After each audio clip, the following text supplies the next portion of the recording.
কথা বলছে আবার দেখা গেছে ননিত্য আপনার সুযোগ পেলে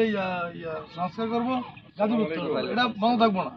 কাজ চলমান থাকবো আপনাদের সমস্যা। আমরা আবার আউযুবিল্লাহি মিনাশ শাইতানির রাজিম, বিসমিল্লাহির রহমানির রহিম। দাঁড়িয়ে আছি ১ নং গাজীপুর ইউনিয়নের ২ নং ওয়ার্ড। যদিও আমার গাজীপুর ইউনিয়নটি একটি নদী শিকস্তি ইউনিয়ন, নদীর মেঘনার সেই তাণ্ডবে গাজীপুর ইউনিয়নের অধিকাংশ ভূমি নদী গর্ভে বিলীন হয়ে গেছে। কিছু অংশ যেটা বাকি রয়েছে, সেই ২ নং ওয়ার্ডে গত ৫ দিন পূর্বে একটি সামাজিক সোশ্যাল মিডিয়া যেটা বলে একটি পেজ থেকে আমাকে মেনশন করা হয়েছিল যে আমার ইউনিয়নের একটি রাস্তা করার পরে এখানে একটি কালভার্ট ছিল না, ছোট একটি মিনি চুঙ্গার মতন যেটা ছিল পাইপ পানি নামার জন্য, কিন্তু পানির স্রোতের কারণে এই জায়গাটা ভেঙে গেছে। ভেঙে যাওয়ার পরে আমি তাৎক্ষণিক নিউজটা শোনার পরে ঘটনাস্থলে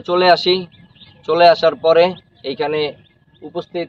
ইমরান ভাই ছিল, যিনি আন্তরিক সহযোগিতায় আজকের এই পর্যন্ত কাজটা সম্পূর্ণ হয়েছে। আমি আমার গাজীপুর ইউনিয়নবাসীর পক্ষ থেকে ইমরান ভাইকে আন্তরিক ধন্যবাদ জানাই এবং আমার পাশে উপস্থিত আছেন উত্তরালগি ইউনিয়ন পরিষদের সম্মানিত ইউপি সদস্য মিন্টু পাটোয়ারি সাহেব, ওনাকে নিয়ে আজকে ঘটনাস্থলে চলে আসছি। প্রাথমিক অবস্থা এখানে দেশের উন্নয়নের স্বার্থে অনেক জায়গায় দেখা যায় যে বাঁশ দিয়ে উন্নয়ন শুরু করা হয়, সেই বাঁশের ধারাবাহিকতা অব্যাহত রেখে আপাতত বাঁশের মাধ্যমে গাইডওয়াল করে নিজস্ব অর্থায়নে বস্তা পালিয়ে রাস্তাটা সংস্কার করে দেওয়া হয়েছে এবং পানির স্রোত আগামী ২-৩ মাস পরে যখন কমে যাবে তখন ইনশাল্লাহ স্থায়ীভাবে এটা একটি মিনি কালভার্ট করে দিব এবং অদূর ভবিষ্যতে এই রোডটি যদি একটি আরসিসি ঢালাইয়ের মাধ্যমে আমি করে দিতে পারি, সে ব্যাপারে আমি সর্বাধিক চেষ্টা করব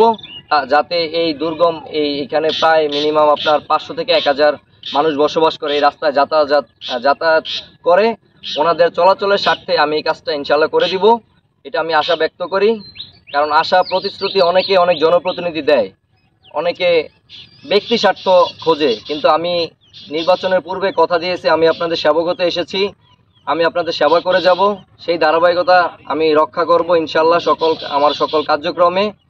আমি আপনাদের যে কোনো সুযোগ সুবিধায় আপদে বিপদে যখন আমাকে আপনারা স্মরণ করবেন যে কোনো কাজে ইনশাল্লাহ আমি আপনাদের পাশে থাকব এবং সকল সেবামূলক কাজগুলো আমি ইনশাল্লাহ সমাপ্ত করার চেষ্টা করব আমার দায়িত্ব থাকাকালীন অবস্থায়।